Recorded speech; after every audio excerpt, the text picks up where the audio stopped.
From the book The Golden Arrow, The Revelations of Sister Mary of St. Peter. Sister Mary of St. Peter receives the first revelation concerning the sins of blasphemy. To atone for this outrageous crime, the Savior inspires the nun to recite often a prayer of praise to the holy name of God, which he dictated, entitled The Golden Arrow.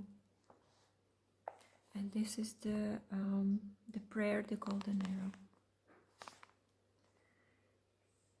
May the most holy, most sacred, most adorable, most incomprehensible and unutterable name of God be always praised, blessed, loved, adored, and glorified in heaven, on earth, and in the hells, by all the creatures of God, and by the Sacred Heart of our Lord Jesus Christ, in the most holy sacrament of the altar.